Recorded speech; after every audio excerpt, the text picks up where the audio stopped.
Welcome, Rick. We're so excited to have you with us today and joining Build to Win, our podcast that we talk about marketing, sales, and faith. And we're so glad to have you here today. Welcome, Rick. Thank you. It's great to be invited. Thank you guys for inviting me. Yeah, you're welcome. Well, we're super excited to have you. So let's just go in and jump in. So, doing a little bit of research, so for our audience here, we know Rick. Rick is part of our networking group in the great state of Minnesota. So I've had the pleasure of knowing Rick for about 6 months. And boy, just talking with him in our networking group and how he takes care of his clients and how he interacts with other leaders within our organization is just fantastic. So when I met Rick, I'm like, this is someone who I think can provide a great value for the topics that we like to talk about, and that is, certainly faith is a big piece of it, and marketing and sales. And today we're going to talk even a little bit more about some leadership and philosophy stuff. So Rick's got some great experience, and we're super excited to have you. So thanks again. And I guess with that being said, Rick, when I was doing some preparation for the podcast, I noticed on your LinkedIn banner, you say, you like to help others realize and achieve their great life visions. Can you elaborate a little bit about that?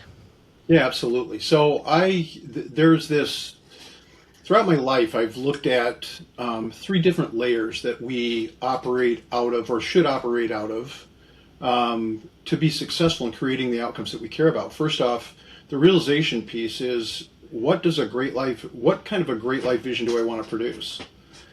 Because there's something called a lifestyle ambition, and that is what would I want my life to look like if I could handcraft that life. What would it look like?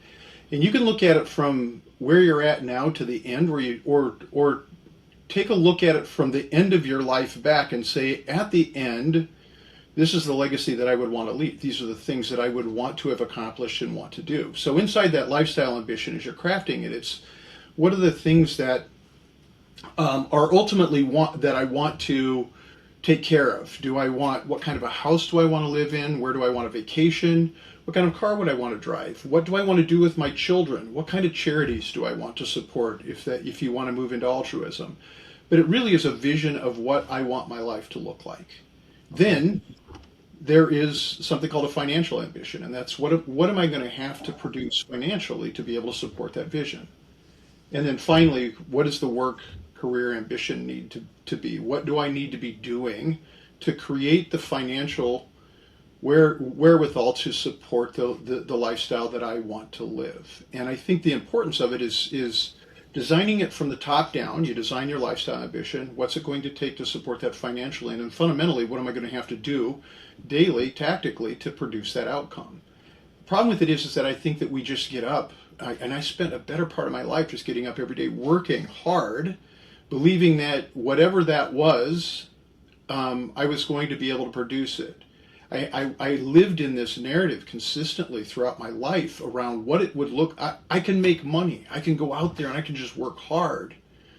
And I'm just going to be able to produce the great life vision that I want, anything that I want, fundamentally autonomy, the freedom to choose, just by working hard and continuing to do that.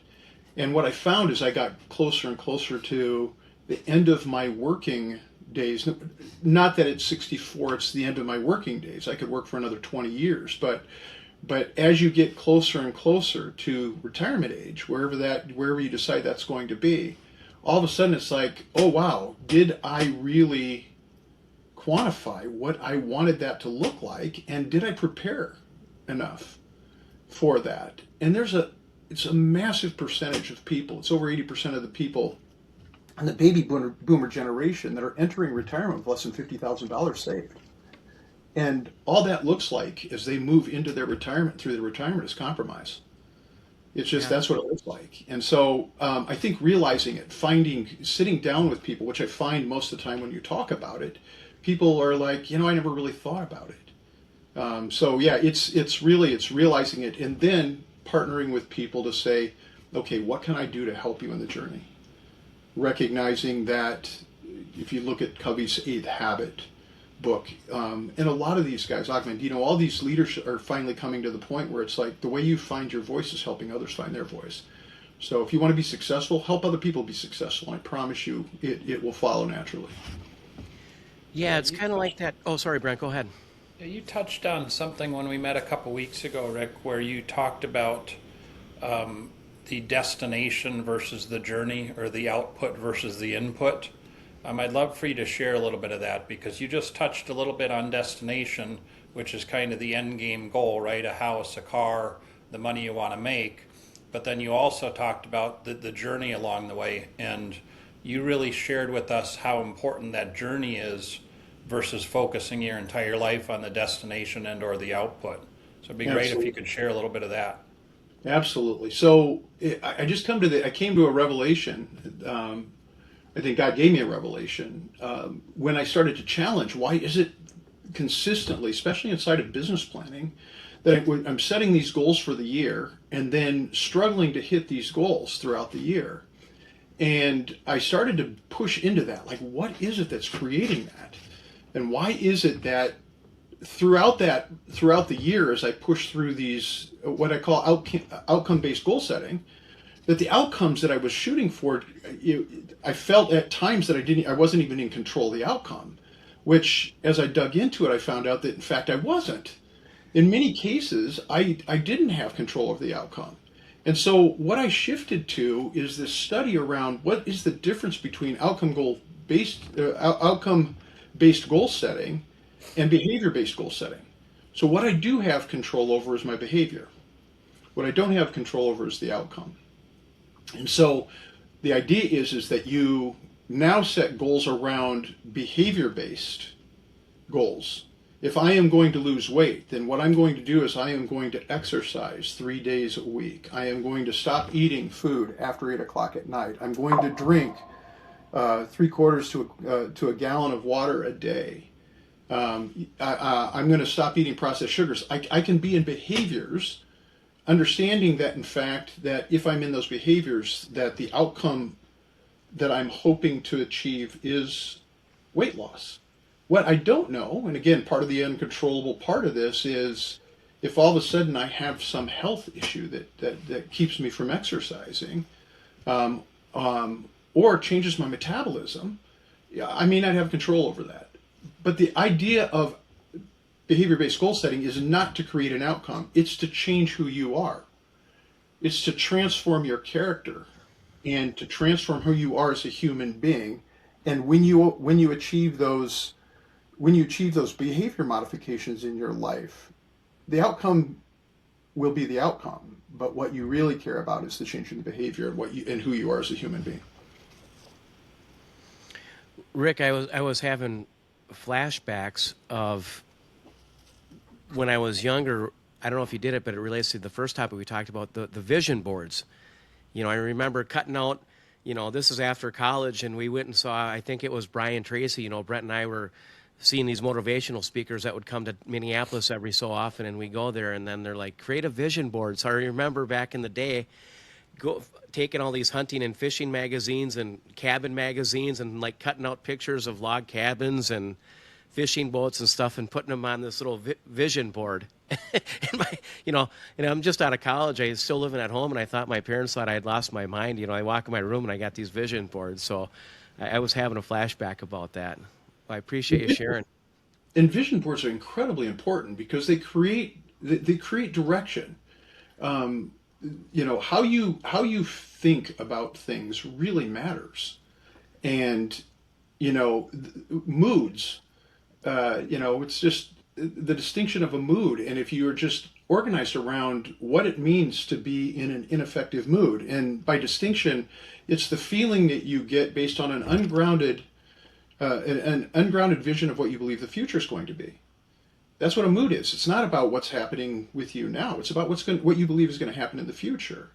The unfortunate part about it is if we are not in effective moods in our current state, many times we actually create the outcomes that we actually are anxious about.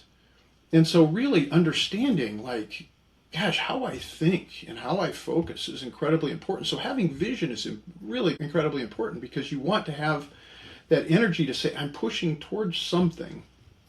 Coveys begin with the end in mind. if you don't have an idea of where you're heading, when you never know when you get there whether or not it was the right place or not until you're there. And if you've allocated a bunch of capacity to get there and recognize I'm here and oh no, I'm at the wrong place, it's an awful feeling. Yeah, Yeah. you had touched on where you talked about the outcome or the, I call the vision and the outcome, the motivation, right? And I know you talked about meeting with your sales reps and them sharing, this is their motivation, this is what they want, right? And I think that's the easy part, right? We can all cut out things and put them on a board. We can all talk about what we want to become. But then the behavior, like you talked about, Rick, is that the execution and the discipline, right, to get to that motivation. And I think that's the biggest challenge, especially with Johnny and I managing people, right? We know what they want, they tell us and share, but do they have that discipline to effectively change their behavior? Yeah, it's even more nefarious than that because the unfortunate part about creating outcomes and talking about them, it produces the same dopamine hit as if we were accomplishing them. So, you know, last year I said I was going to write a book. And I started to talk to people about it. And they're like, oh, tell us what you're going to write about. And I would talk about the book and I would talk about the outline. And I would get the same, I would walk away with the same, like, jacked up, great feeling about what I'm doing as if I was actually doing it. And then, of course, I'd walk away. My behavior didn't change. I wasn't writing every day or 3 times a week. Every time somebody would ask me about it, I'd just talk about it. And they'd be like, oh, that sounds so cool. I can't wait until you actually develop it. And in the back of my mind, I started to think to myself, yeah, I can't wait until I do either. And then what ended up happening was I started to get discouraged as the year went on and the book wasn't being written. And then created justification around it.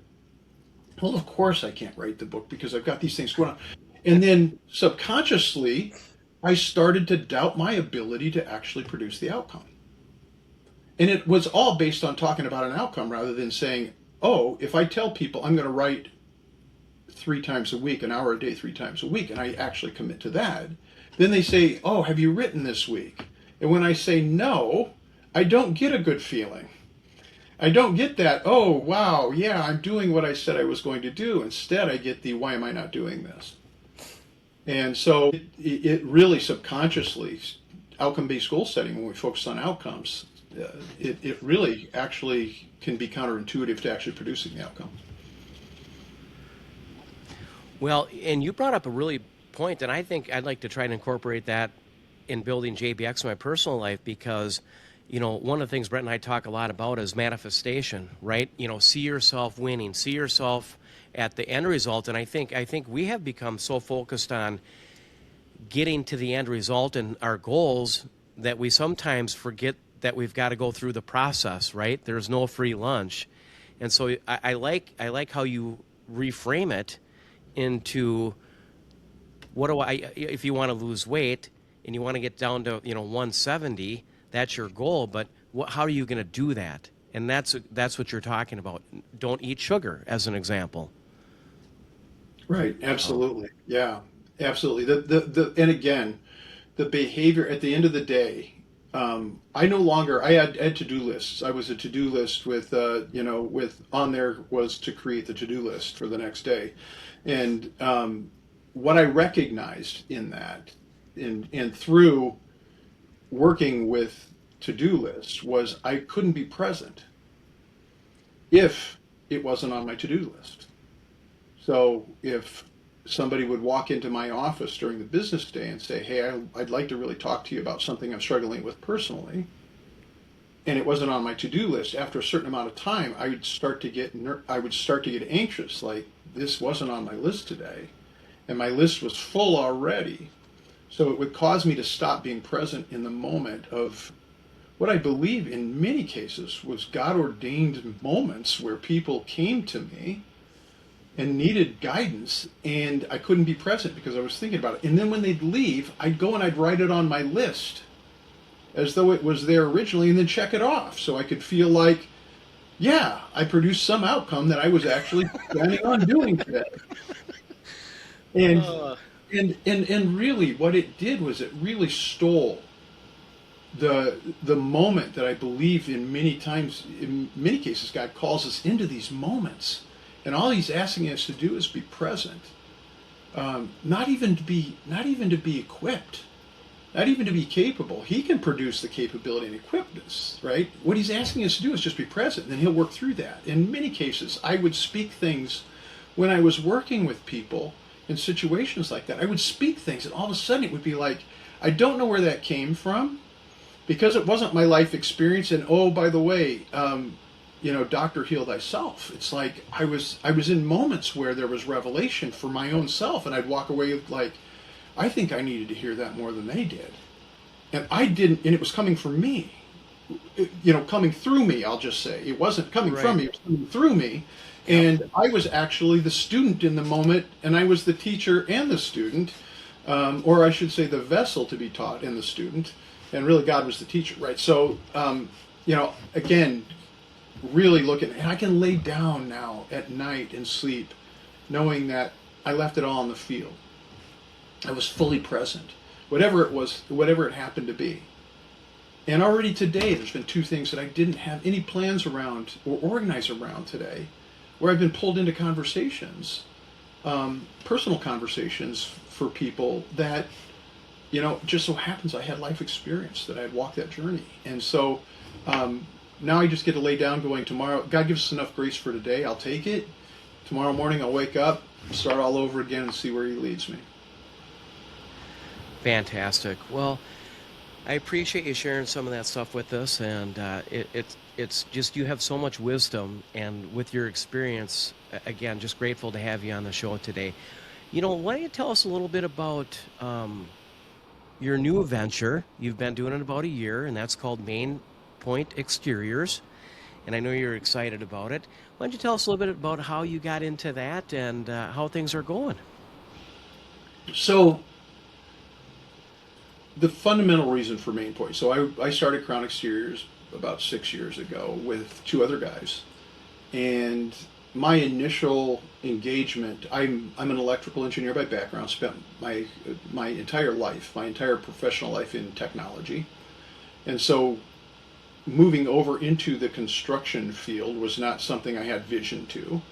Again, I think God brought me through and into that, but business fundamentals are business fundamentals. It doesn't matter if you're cleaning toilets or if you're designing the next space shuttle. Business dynamics are business dynamics, fundamentally. And so I took on the responsibility of coming over and helping start this new company 6 years ago. And a couple of years, 2.5 years into it, one of the partners left. And so I assumed additional responsibilities at that time, thinking that all along I was just going to help set the company up, replace myself inside the company with somebody, and then just be a silent partner and go back and work in another company that I have. And so, but it didn't. Again, God's plan and His path was just completely different than what I thought. And so, 5 years into it, made a decision just based on a difference in internal culture development, customer experience, and what we believed in. We just had a difference of opinion, the remaining partner. And so at that point, I had an inflection point in my life. Do I start another company? And this was the latter part of last year. Do I start an exteriors company in the state of Minnesota as we enter winter? Or do I not? And do I go and focus on my other company and just leave the exteriors world? The only reason that I started Main Point and continued in that was the people. As people understood inside the company that I was going to leave the company, I had a majority of the core team come to me and say, "Start another one. We'll come over and we'll work with you." And so, really, truly, the only reason that I started another company, especially in September, was I wanted to, and am committed to, consistently helping people realize and fulfill their great life vision. And a lot of their visions were oriented around a construction company that they had worked with you know, with me in for several years. So that is why I started Main Point. But it's just a continuation of the existing company that I was working with and working to build before. Yeah. How did you, stepping back and you talked a little bit about it earlier, how did you get so, what brought you to have this, I don't know if it's abundance mindset, but, help people be successful and mentor them? Have you always been like that, or did that come, in the middle of your career? How did you get involved in that? Yeah, I think People fundamentally, development. no, I get it. And I think that that's a great question. I think I've always been that way. I've always been, you know, uh, gift of helps guy, right? I just want to help people. Part of it, I think, to begin with, um, is so there is when you look at survival mechanisms, there's fight, flight, or freeze are fairly common. People know, but there's a fourth one that's involved in that too, and it's called fawning. And what fawning is it's emotionally and socially connecting to human beings so that you aren't rejected or that you don't have to go through some kind of social abuse in an environment. And so at an early age, we learn to fawn because if we don't, we're not going to be included. And so the unfortunate part about fawning that is subconscious to us is it's a survival mechanism for us to actually exist inside of social environments. What it creates for us back I can remember learning really early on as a young boy that boys don't cry. You don't do that. And so when we experience pain, it was said, "Wow, just suck it up. Don't be a sissy." Yeah. And that subconscious programming for us. And so what we do then is when we're hurt, either emotionally or physically, is when we're young, is it's like you're fighting back the tears because you don't want to be considered to be a sissy. It's like I never saw it. Well, I did, but very rarely did you see anybody cry in a locker room after a football game. Because if you did, depending on what it was, if you lost the state championship, okay, that's everybody's in there doing it, right? But if you're hurt, if you broke your ankle and you're crying in the locker room, you're not going to live that one down going forward, right? I don't care how bad it was. And so what it does is it creates for us this. We create this shadow self. We create a avatar of who we really are. And in many cases, it is a protective mechanism. It really is a protection for us. And we learn it early on. It's like, you need to tell me the truth. My dad, you need to tell me the truth. And when I tell him the truth, he'd smack me upside the head. And it was like, wait a minute, I told you the truth. And it's like, you get programmed then to say, okay, I'm not telling the truth next time because if I'm going to get smacked, I might as well see if I can get away with it. Right, and so we learn these survival mechanisms. The bad thing about it is, as we move into our adulthood, we continue to live in the shadow self. We don't end up presenting ourselves as authentic. And because we want to fit in. And so I say all that to set a foundation. At the very beginning, when I helped people, it was because I wanted to be accepted. My dad left when I was a little boy. And it created a gap for me of wanting to not be rejected, not wanting people to leave me. And so I would do whatever I could. And helping people was a natural way for them to connect. Because, one of the foundations of relationships is co-obligation. And when you obligate to people, they start to feel obligated to you. And I knew that if I could connect to them in that way, that at some level they felt obligated to be in relationship with me. But they weren't really in relationship with me. They were in relationship with somebody, with an avatar that I had created. Right. And so there's a whole dynamic that I won't use up all of our time talking about what that means when we get into our adulthood and why that matters. But that's where it started for me. What I recognized, and there was a transformation for me at some point in time, that recognizing that the way you get good help is you be good help. You become good help. And when you Yeah. become good help, people want to naturally help you if they're not sociopathic. And so, the bottom line is that now I recognize, and you know what? It doesn't work out a lot. It doesn't work out a lot. I recently had two young guys that I actually started the company for and transitioned. And one of them left and started his own company. The other one went to a bigger company because he wanted to get, fed rather than have to go, find the food.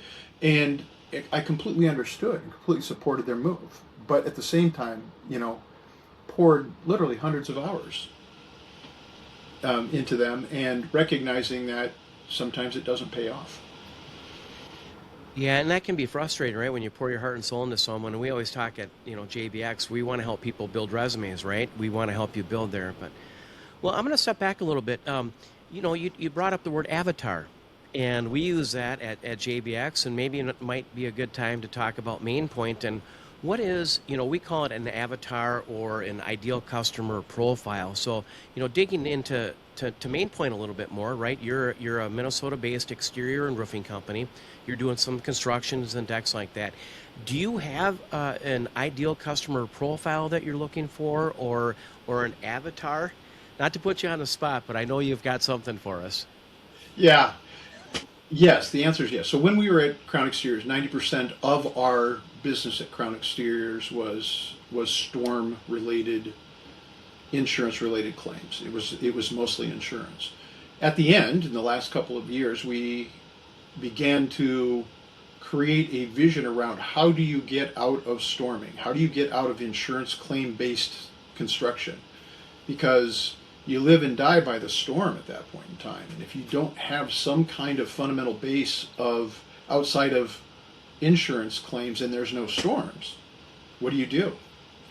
And as it turns out, part of the transition of the industry is the fact that it's so saturated that homeowners are starting to get really frustrated with a storm happens and they've got 20 people at their door within 3 or 4 hours, and they're getting frustrated with it. I believe that it's that frustration is going to translate at some point in time into legislation that's going to prevent it.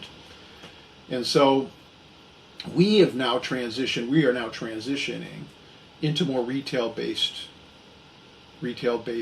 business, which of course sales becomes less important than marketing in that space, right? What you guys do becomes critically important to what I believe is going to be the next generation of roofing companies or exteriors companies. It really is going to be the next generation. And Apple showed that if you have really great marketing, you don't need sales guys, right? And so I believe Well, I that. just I just saw, and I don't have it in front of me, but Kevin, is it O'Leary or Leary, Brent? You're a Shark O'Leary, yeah, Tank guy. O'Leary Yeah, from so Shark Kevin Tank. O'Leary, he's all over CNBC and Fox and CNN. You name the channel, he's on it, right? But he came out and he said the highest paying jobs in the next 10 years are going to be digital marketing agencies that because the data shows that, and I'm just using this as an example, that the data was showing him that he was getting a return on investment of like X amount of times. I mean, or X amount of revenue, right? So he could quantify it. So he kept pouring more money in because his ROI was exponential of his input. And so he was like, "Hey, if you're looking for work," and I'm like, our industry is very competitive. I'm thinking to myself, it can't get much more competitive. But he will really, and Brent is the data guy. So, it's like if I spend X amount of dollars on marketing, here's what I'm going to get. And it's like, and then if I spend a little bit more, I'm going to get more of this. So, um, I don't know if you had a chance to see that. Brent is a big Shark Tank guy, and Brent is our data guy. So, well, Yeah, with that, oh, go ahead, there's Brent. a tremendous opportunity now with Google changing the game as far as search goes. Yeah. And Rick, you talked about this, but Google with the AI summary at the top with their Gemini program, we believe that in a few years what's going to happen is Gemini is going to control the entire sales process. And they're going to find vendors like you that have all the things that the client's looking for. You know, the ability to do a quote, do a chat online, a phone call, immediate connection, schedule a consultation, all of those things going forward. And if you don't have those things, you're not going to be here in the top of the search anymore. So the game has changed, but if in fact you have those, you're right, Rick, you don't need a salesperson because those people have already decided to buy from you. They're That's right. calling you saying, I want to buy your service. How much does it cost? Right? And then it's a Absolutely. numbers game. Yep. Yeah, And they're gonna opt into the funnel. right, and I'm going to say it'll change from being salespeople to customer experience people, and to answer the question, which I didn't get to, is that our avatar is now higher level. I'll say referral based partners. It would be property management companies, insurance agents, people at that level who are dealing with customers peripherally, real estate agents, real estate brokers and agents. Those are the kind of people that are our ideal customers, recognizing that we are really taking care of their customers when they refer us. And so that is I'll call it the avatar that we are looking for now in the marketplace to partner with. And literally the way that we posture with this is to say we are an extension of the identity you're creating in the marketplace. And so recognizing that the exteriors industry holistically has been a very tactical engagement model. We're going to come in, we're going to do your roof. Thank you very much. We'll see you the next time you need a roof 15 or 20 years from now, or when a big hailstorm comes through and wrecks it. But I believe that the most powerful posture in a marketplace is to find a way to create strategic relationship, an identity of trust and value in a market.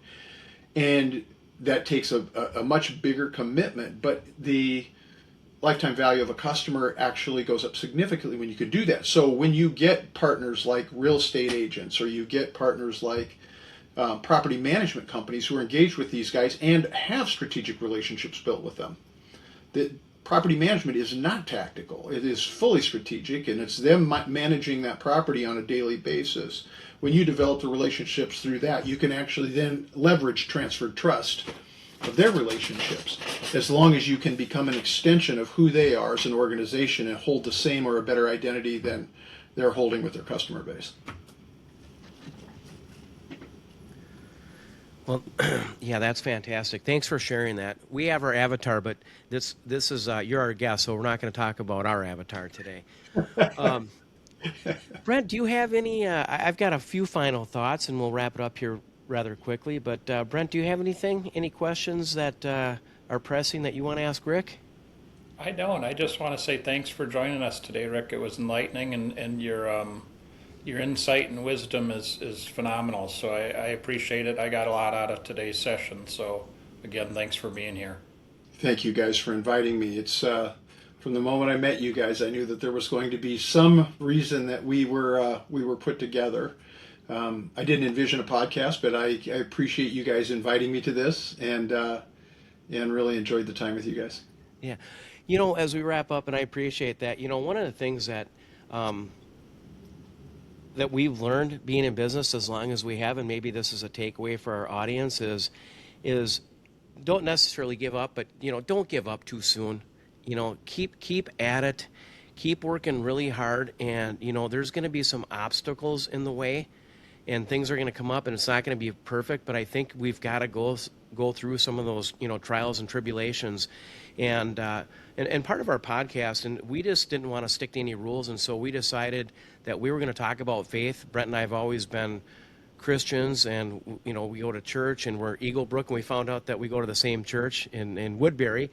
And I know that we've had some conversations around James, and if you don't mind me, would you like to share a little bit about James 1, and I think it's 1-2, but how that has, you had Crown Exteriors, things are going great, you start a new company, and it's a startup, right? So we had a mentor many years ago when we first started our first company, and they're like, Jonathan and Brent, take your expected revenue, cut it in half, take your expenses and double it. And that's always kind of, as basic as that is, it's kind of held true, right? Even when we started JBX. But I know we've had some conversation around James in the Bible, and if you wouldn't mind sharing a little bit about what that means to you, that'd be fantastic as we wrap up. Absolutely. Man, I'm telling you, the journey of learning is never over. If you think when you're in your 60s that, okay, I'm too old to actually do something and make something work, it's a lie. It's not true. The Bible verse that you're talking about that I literally reflect on daily is consider it pure joy, my brothers and sisters, when you face trials of many kinds.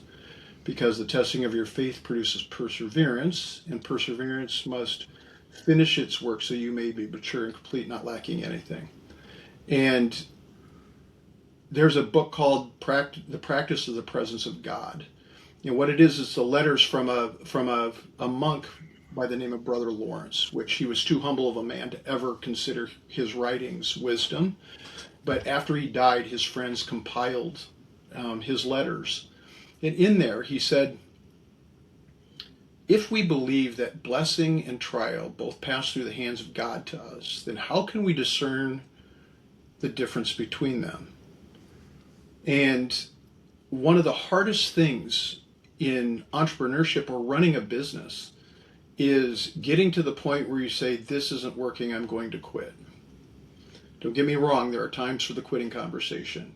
But what I recognize now at this point in time in my life is right before the blessing, Satan is going to do everything he can to whisper in your ear that you've failed. Because if he can take it away from you at that moment, you don't get to realize it, and he's got the victory. And so, really, perseverance through these things. Failure is not making mistakes or having outcomes that you didn't anticipate to happen. Failure is when you quit because of those unexpected outcomes. Otherwise, it's just an opportunity to learn. And again, trial or blessing, how can you, because God will prune us. He puts us in situations where we are forced to grow, where on the top of the mountain we choose not to. Unfortunately, in our humanity and our free will that we have chooses when we are at the top of the mountain not to seek out anything different. Why? Because the biggest barrier to great is good. And when things are good, I'm not going to risk good. I'm not going to take any risks. I'm not going to change the things that I need to change or could change to make things great. I'm not going to change those because the risk then is I lose good. And so my encouragement is to anybody who is in the moment. I'll just tell one quick story. Young man, when I was manager of research and development at an industrial company, 25, 30 years ago, I had a young man that I brought out of a summer. I brought him out as an intern, and he was an engineering intern, sophomore in college, between his sophomore and junior year. And I brought him onto the company, and he was a brilliant engineer. And I mentored him and continued to mentor him throughout, even after he left and went back to school, and then he came to the Twin Cities and was working. He was out of Iowa State. He came to the Twin Cities and was working. We became good friends, and I continued to work with him and mentor him. Last month, he sold his company for a couple $100 million. And you know, when you're my age and you mentored somebody who actually had that, my immediate thing was a reflection on what did I do wrong? What didn't I do right? And as I talked to him about it, one of the things that really hit me was the fact that he started the company 21 years ago and didn't move. I started 10 companies. And so, in that time. And so it's creating a vision around something that you want to be involved with and build and staying with it. And staying with it, and again, if you get it and you build it and your vision is to sell it, create some great outcome from doing that, and then move on to something else that you want to actually build, then that's a great outcome. But if you're quitting because it got difficult, if you're quitting because it looked like the end, if you're quitting because, then my encouragement is to stay with it. That perseverance is really going to pay off if you just stay committed. Wow. I don't think we can top that. And just great wisdom today on the show, and grateful to have you be part of it, and just blessed to have you here. So, Rick, with that being said, I think we'll sign off and we'll see you next time. Thank you.